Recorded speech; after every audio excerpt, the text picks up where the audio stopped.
हाँ, तो दोस्तों क्या हाल है आपके? आज मैं आप लोगों को अपने एग्ज़ाम के बारे में बताने जा रहा हूँ, जो हमारा सीजीएल 2023 था, मेंस का उसका फाइनल रिजल्ट था, ठीक है ना? उसकी जो आंसर की आई थी हमारे पास अप्रॉक्स 6 दिसंबर को आई थी शायद, फाइनल आंसर की, ठीक है? जिसमें एसएससी ने बहुत ही बदतमीजी तरीके से कुछ ना कुछ गड़बड़ करी है उसमें। मैं आपको बताऊंगा हाइट ऑफ अनलकी, मतलब एक पर्टिकुलर इंसान कितना अनलकी हो सकता है। ये जो शेर है ना, जो कि मैं हूँ, ये सिर्फ इस बार अनलकी नहीं है, 2023 में पूरे में अनलकी है। क्योंकि इस 2023 में अभी तक 26 ईयर का हूँ, तो 26 ईयर्स में सबसे ज़्यादा अनलकी ईयर मेरे लिए 2023 ही है। उसमें बहुत कुछ हुआ यार, ठीक है ना? मैं रिलेशनशिप ब्रेक डाउन हुआ मेरा, ठीक है ना? 2022 में मेरा एग्ज़ाम बिगड़ गया था, तो उसकी वजह से मेरा नहीं हुआ। 2023 में ये हाल हो गया। अभी बताऊंगा आपको 2023 में क्या हुआ है मेरा फाइनली, ठीक है? तो ये सब चीज़ें हुई हैं। शेर बहुत अनलकी है, ठीक है? क्यों अनलकी है, कैसे अनलकी है, हाइट ऑफ अनलकी मैं आपको आगे बताता हूँ। चलिए शुरू करते हैं। आपको यहाँ नॉर्मल दिख रहा होगा, टैक्स असिस्टेंट सीबीआईसी, ठीक है? इसकी ओबीसी है, आई एम ओबीसी। तो 301 जो है, ठीक है ना, ये ओबीसी की कट ऑफ है। और आप मेरे मार्क्स देख सकते हो, 133, 168। आपको मैं अपने पहले मार्क्स बता दूं, जो मेरे पहले वाली जो आंसर किया थी ना, उसमें मेरे मार्क्स है 297। 133 प्लस 168 दोनों मिला के हमारे पास बनते हैं 301। तो इसका मतलब फाइनल आंसर की में मेरे पास 4 मार्क्स बढ़ गए हैं। आप लास्ट कट ऑफ देख लीजिए, आप ये देख लीजिए, फिर भी मेरा लिस्ट में नाम नहीं है। इससे ज़्यादा कोई अनलकी हो सकता है क्या यार, ये बताओ मेरे को। ठीक है, मैं ये नहीं बोल रहा कि टीए इतनी तगड़ी जॉब थी यार, नहीं मिली तो कोई प्रॉब्लम नहीं है, ये नहीं है, वो नहीं है। बट बात उसकी नहीं है, बात उसकी है कि मेरे लिए ये जॉब भी सब कुछ थी। क्योंकि जिस एज में मैं हूँ, ठीक है, उसमें मेरे को एक पर्टिकुलर जॉब चाहिए अभी फ़िलहाल के लिए। उसके बाद मैं अपने आप को इम्प्रूव करके और अच्छी जॉब ले सकते हैं, वो आगे के डिपेंड करता है। तो सब कुछ क्लियर था, टेस्ट भी क्लियर था, मार्क्स भी इसमें सही थे, सब कुछ ठीक था। बस इसमें हुआ वो किस लिए हुआ, मेरे सेक्शन 1 के मार्क्स की वजह से। 301 पे बहुत सारे लोग थे जो मेरे से आगे निकल गए ड्यू टू सेक्शन 1 में। सेक्शन 1 की वजह से मैं पीछे रह गया, जिसमें मेरा लिस्ट में नाम नहीं है। अगर आप सोच सकते हो, मतलब एक क्वेश्चन भी नहीं यार, एक क्वेश्चन तो 3 मार्क्स का था ना। तो मैं ये बोल रहा हूँ कि 1 मार्क्स, अगर मेरे 302 होते तो 301 के लिए मैं पोस्ट के लिए पक्का एलिजिबल होता, टीए एटलीस्ट। तो एक क्वेश्चन का क्या मतलब है भाई, मेरे जैसे 7-8 गलत हुए हैं, जिसमें से 1 मार्क्स कटता है। तो मैं तो ये बोल रहा हूँ कि ठीक है, मुझे नॉलेज नहीं है, मान लो मुझे नॉलेज नहीं है, मैं कोई एक क्वेश्चन राइट नहीं कर पाता, ये भी मान लो आप। बट यार, मैं अगर एक क्वेश्चन कम गलत करता ना, तो ये मेरे 1 मार्क्स होते, और जब मेरे 1 मार्क्स होते वो मेरे 302 बन जाते। तो यहाँ देख रहे हो आप, सिर्फ 1 मार्क्स की वजह से मुझे जॉब रुक गई। चलो कोई नहीं, जो है सही है। बट मैं ये नहीं बोल रहा कौन गलत है कौन सही है, बट डेफिनेटली एसएससी इस बार पक्का गलत है। क्यों गलत है मैं आपको आगे बताता हूँ। भाई ये क्वेश्चन देखो, मैं क्वेश्चन दिखाता हूँ आपको, 4 5 से 6 क्वेश्चन है ऐसे, ठीक है? ये क्वेश्चन इनिशियल आंसर की आई थी, उसमें पर्सनल इनकम लगाया था, और यही राइट है भाई, एनसीईआरटी के हिसाब से यही राइट है। एमटीएस का एक एग्ज़ाम हुआ था, वहाँ भी इन्होंने सेम क्वेश्चन पूछा था, वहाँ भी इन्होंने पर्सनल इनकम लगाया था। तो फाइनल आंसर की जो 6 दिसंबर में इन्होंने क्या कर दिया, ग्रॉस इनकम कर दिया। क्यों भाई, कहाँ से कर दिया तुमने ये? कौन बैठा हुआ भाई चेक करने के लिए? भाई तुम रेफरेंस तो देख लीजिए, कहाँ से उठा रहे हो तुम? एनसीईआरटी तो इंडियन गवर्नमेंट है ना, तो एनसीईआरटी से सारे क्वेश्चन उठते हैं, उसी के बेसिस पे सारे आंसर भी निकलते हैं। तो ये क्या चल रहा है भाई, ये ठीक है? अगला देख दो। और ये 2 क्वेश्चन, इन 2 क्वेश्चन की वजह से मेरा सिलेक्शन नहीं हुआ भाई, सिर्फ इन 2 क्वेश्चन की वजह से, क्योंकि मेरे ये दोनों क्वेश्चन ना राइट है, समझ रहे हो? इनिशियल आंसर की में दोनों क्वेश्चन राइट थे, इसका मतलब ओके। बट फाइनल आंसर की में क्या कर दिया, एसएससी ने इनके क्वेश्चन ही गलत मार्क करे हैं। मैं ये नहीं बोल रहा कि एसएससी ने आंसर चेंज कर दिया और राइट वाला मार्क कर दिया हो, या मेरा गलती से इनिशियल आंसर की में राइट हो गए थे, नहीं।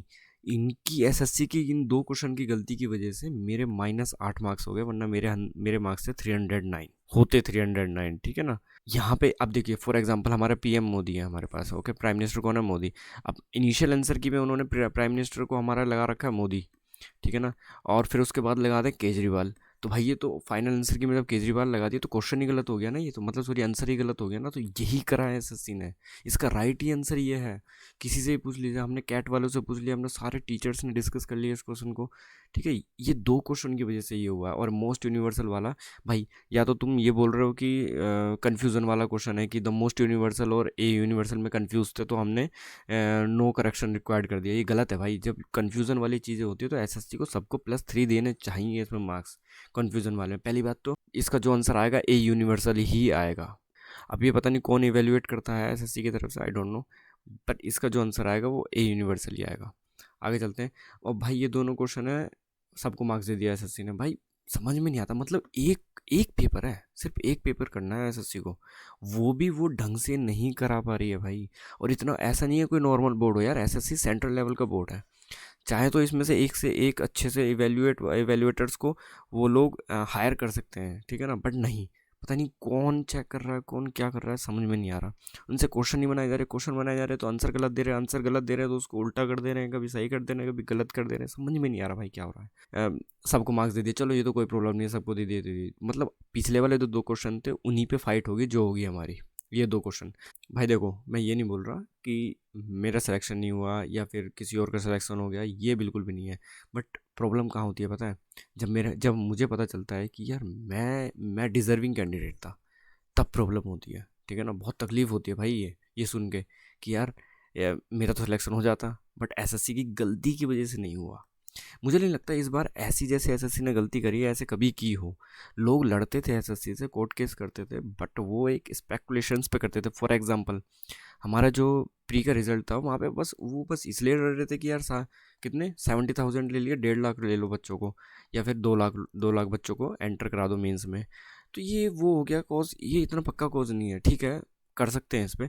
बट ये तो यार है ही ना, अगर क्वेश्चन ही सॉरी आंसर ही गलत कर दिए हो एसएससी ने, तो this is a sure short case. ये प्रॉब्लम है भाई, डिजर्विंग कैंडिडेट को एटलीस्ट आप मौका तो दो। तो यहाँ सिर्फ बात इतनी सी है कि सेलेक्टेड कैंडिडेट्स जो हैं, जो कि आसपास है हमारे 301 और 310 के, उनको तकलीफ ज़्यादा हो रही है। और जो हम लोग हैं 301 से 310 जो अनसेलेक्टेड कैंडिडेट, उनको भी तकलीफ हो रही है, क्योंकि इनको लग रहा है कि यार बाई चांस रिजल्ट अगर रिवाइज्ड हुआ, बहुत बहुत कुछ चेंज होगा, वो सबको मालूम है। जब 6 क्वेश्चन, करीब 6 क्वेश्चन है, उनके आंसर ऊपर नीचे दोबारा होंगे करेक्ट होके, तो इनको ये डर है कि यार हमें आउट ना कर दें। और हमें भाई, हमें तो करना पड़ेगा ना, जब ये इनको भी मालूम है भाई, मैं बता रहा हूँ सेलेक्टेड कैंडिडेट्स को साफ साफ मालूम है कि क्वेश्चन गलत है, बट दे आर हाइडिंग, कि मतलब दे बच रहे हैं वो चीज़ों से कि यार हो गया तो हो गया, गलती से जो भी जैसे भी सिलेक्शन हुआ हुआ तो सही। और मैं उनकी गलती नहीं मान रहा, शायद मैं उनकी जगह होता या फिर कोई और अनसेलेक्टेड कैंडिडेट उनकी जगह होता तो वो भी अपोज करता इन सब की, कोर्ट केस मत करो, ये मत करो, वो मत करो, क्योंकि बहुत मुश्किल से जॉब मिलती है, अब गलती से मिली हो चाहे कैसे भी मिली हो। बट उन्हें भी मालूम है कहीं ना कहीं इनजस्टिस हुआ है हमारे साथ, बट वो कभी एक्सेप्ट नहीं करेंगे इस चीज़ को। बट कोई नहीं, हम करेंगे फाइट। हमारा एक पर्टिकुलर ग्रुप है, हम लोग बिल्कुल अच्छे से फाइट कर रहे हैं, और जब हम करते रहेंगे जब तक जो भी इसका कुछ ना कुछ सॉल्यूशन निकले या ना निकले, बट हमें फाइट करनी है, तो वी विल फाइट। हमने शुरुआत करी भाई ट्विटर कैंपेन से। हमने 18 तारीख को हमने ट्विटर कैंपेन करा था 11 बजे, और बहुत सही निकला यार वो, मतलब अप्रोक्स, ये तो 40,000 है और मैंने देखा नहीं, करीब 50K के अप्रोक्स ये पहुंचा था, 50K से भी ऊपर पहुंचा था। ये हमारा बिल्कुल सक्सेसफुल निकला, और हम चाहते हैं हम आगे आगे भी ऐसे ही लड़ते रहेंगे। और ये बात एसएससी तक पहुंची है भाई, मैं तुम्हें बता दूं कैसे पता मुझे एसएससी तक पहुंची। बहुत लोगों ने मतलब बहुत अनसेलेक्टेड कैंडिडेट्स ने कॉल करा एसएससी हेडक्वार्टर में, वहाँ पे उन्होंने खुद बोला कि ठीक है आप लोग ट्विटर कैंपेन कर रहे हो, मालूम है हमें, तो एटलीस्ट उन्हें मतलब इफेक्ट हुआ है इसका। ट्विटर कैंपेन का इसका मतलब ये नहीं होता है कि कुछ ना कुछ नोटिफिकेशन उनकी तरफ से आएगी, बस ये होता है कि लोगों को थोड़ा सा अवेयर करना कि हो क्या रहा है। बहुत लोगों को पता ही नहीं होता ना कि क्या हो रहा है, तो एटलीस्ट इतना है कि हम अवेयर हो जाते हैं कि क्या हो रहा है हमारे, मतलब एसएससी में चल क्या रहा है। तो उस वजह से बहुत लोग बड़े बड़े साथ भी दिए, कोई एमपी वगैरह ने भी हमारा एक ट्वीट करा था इससे रिलेटेड। तो ये हमारा इनिशियल बहुत ज़रूरी था कि एक बार पता चले, एसएससी के दिमाग में भी पहुँचे और बड़े बड़े लोगों के दिमाग में भी चीज़ें पहुँचे। बहुत लोग अब सिलेक्टेड नॉन सेलेक्टेड कैंडिडेट कर रहे हैं, बस मैं सेलेक्टेड कैंडिडेट से इतना बोलना चाहूँगा कि देखो 320 वाले तो कुछ नहीं बोलेंगे, वो बिल्कुल शांत हैं। बस उन्हें ये डाउट है, उन्हें बस किसका डाउट है पता है, उन्हें बस ये तकलीफ है कि यार हमारी रैंक ऊपर नीचे हो जाएगी, उनका सिलेक्शन तो रहेगा ही। किसी की अगर जीएसटी अभी रैंक आ रही होगी तो उसकी डाउन हो सकती है, बढ़ सकती है अगर रिवाइज रिजल्ट हुआ। बट इससे नीचे जिसके भी कैंडिडेट मार्क्स है ना, उनको बहुत तकलीफ हो रही है। और तकलीफ तो यार बिल्कुल जायज़ भी है उनकी, क्योंकि डर सबको लगता है भाई अगर रिवाइज रिजल्ट हुआ। बट उनको थोड़ा सा ये सोचना चाहिए कि यार डिजर्विंग तो थे हम, क्वेश्चन गलत है ना यार, सॉरी आंसर गलत है ना भाई 2-3 क्वेश्चंस के, तो यार जो ट्रू है, जो मतलब सच है उसको आने दो सामने। अगर तुम बिल्कुल सही में डिजर्विंग होगे तो तुम्हें जॉब मिल जाएगी दोबारा, नहीं होंगे तो भाई जो जो डिजर्विंग होंगे उनको मिल जाएगी नॉन सेलेक्टेड कैंडिडेट में। तो कम से कम पूरी ज़िंदगी पर ये तो तुम्हारे दिमाग में नहीं रहेगा ना कि भाई मैं तो ऐसे ही हो गया था सिलेक्शन। बेशक तुम किसी को बोलोगे नहीं, बट तुम्हारे दिमाग में तो यही रहेगा, यार हो ही गया था, वो तो बस लकी हूँ मैं, ये हूँ भाई, ठीक है हो गया।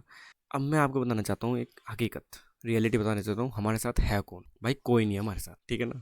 और हमारे साथ क्या, हर बार जब भी कोई ना कोई कोर्ट केस होता है या कुछ ना कुछ होता है, कोई नहीं। पहली बात तो हमारे साथ सेलेक्टेड कैंडिडेट्स नहीं है। वो कुछ सेलेक्टेड कैंडिडेट्स हैं जो जिसके तुम्हें पता ही है, जो टॉपर्स टाइप हैं, 320+ हैं, उनको पता है कि कुछ नहीं होने वाला। हम तो सॉरी मतलब उनका कुछ नहीं होने वाला, उनको तो जॉब जब भी मिलनी है, ठीक है। और रही टीचर्स की बात, ठीक है, उस टीचर्स ने साथ दिया। मैं एक टीचर्स की चीज़ें बता दूं, जैसे ऑनलाइन जो टीचर्स होते हैं वो पूरे हद तक साथ नहीं दे पाते हैं जब चीज़ें स्प्लिट हों। स्प्लिट मतलब सेलेक्टेड नॉन सेलेक्टेड कैंडिडेट। क्यों भाई? इसलिए क्योंकि भाई उन्होंने अगर नॉन सेलेक्टेड कैंडिडेट के साथ दे दिया तो सेलेक्टेड कैंडिडेट्स उनका यूट्यूब कमेंट्स, यूट्यूब वीडियो, मतलब बहुत कुछ होता है उनसे रिलेटेड, वो सब लोग नेगेटिव रिव्यू देने लग जाते हैं। फॉर एग्जांपल प्ले स्टोर पे उनके रिव्यू, ऐप के रिव्यू घटा देते हैं। ये अभी हमारे एक सर हैं आभास सैनी सर, उनके साथ हुआ है। तो उन्होंने यार, कोई भी बंदा, कोई भी अगर बिजनेसमैन होगा, कोई भी कुछ भी होगा, वो आपको हट जाएगा, चलो यार तुम लोग लड़ो। सर ने शुरू में साथ दिया, फिर उन्होंने छोड़ दिया।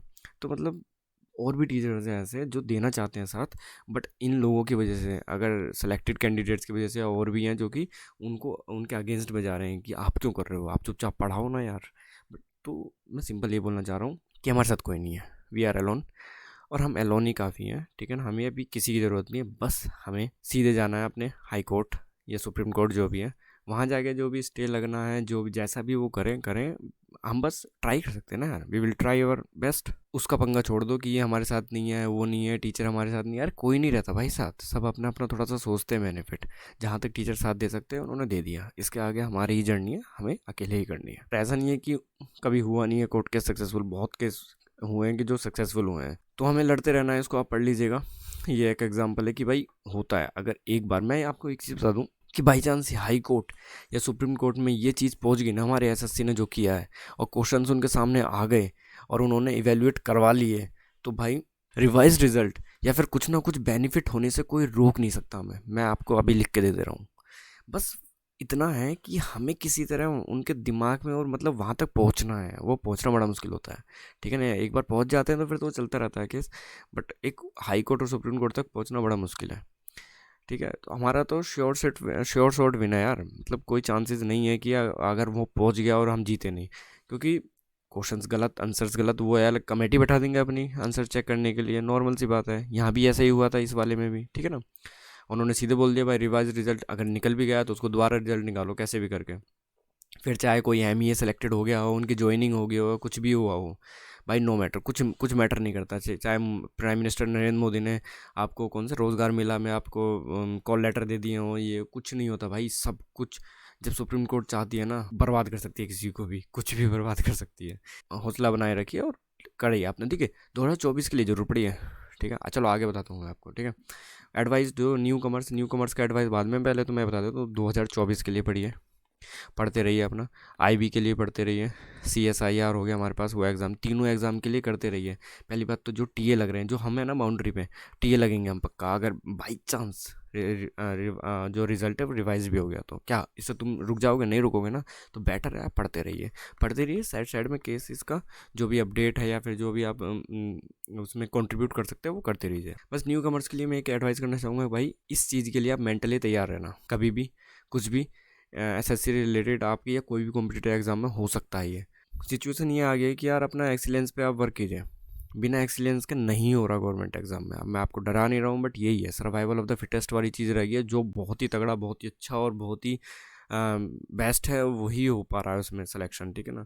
आपको हो भी जाएगा ना टीए में, फिर भी आप रुकोगे नहीं, तो इसका मतलब आपको बेस्ट बनना ही पड़ेगा। इनडायरेक्टली तो बेस्ट बनना ही पड़ेगा ना। चलो मान लो थोड़ा सा कमज़ोर हो गया, आप टीए निकाल लोगे, टीए की जॉब ले लोगे, फिर आपको बेस्ट बनना पड़ेगा। किसके लिए? जो भी ये होता है एएसओ वगैरह, इन सब चीज़ के लिए। अपने आप को ज़्यादा फोर्स मत कीजिए। पहले आप अपने आप को टेस्ट कीजिए, अपनी एबिलिटीज़ को टेस्ट कीजिए, और उसके बाद डिसाइड करिए कि हम एसएससी के लिए बने हैं या नहीं बने हैं। क्योंकि इस लाइफ में बहुत अच्छी अच्छी जॉब हैं भाई। मैं बता रहा हूँ ना, अगर आपका थोड़ा सा मेट्रोपॉलिटन सिटी के आसपास रहते हो तो बहुत सारे ऑप्शंस हैं आपके पास। लोग देख नहीं रहे हैं भाई ऑप्शंस को। मैं तो भाई अपने फ्यूचर जनरेशन को नहीं कराने वाला है गवर्नमेंट एग्जाम में। मैं तो अब हो गया भाई हमारा तो। अब जैसे जिस तरह कैसे भी निकल जाए हम, बस एसएससी में एक दो और ट्राई देके, बाकी फिर मैं तो अपना भाई अपनी फ्यूचर जनरेशन को यही सलाह देंगे कि भाई अपनी एबिलिटी चेक करिए। अगर आप एसएससी लायक हो तो बेस्ट है, नहीं हो तो यार बहुत सारी चीज़ें हैं, अपना एक पर्टिकुलर स्किल डेवलप कीजिए और अपने प्राइवेट में करिए, इससे तो ज़्यादा पैसा मिलेगा ही मिलेगा आपको। बाकी मेंटल ट्रॉमा, मेंटल टॉर्चर हमें ये जॉब में पसंद नहीं आ रही है, वो हर जगह है भाई, गवर्नमेंट में भी है, प्राइवेट में भी है। Thank you and have a nice day.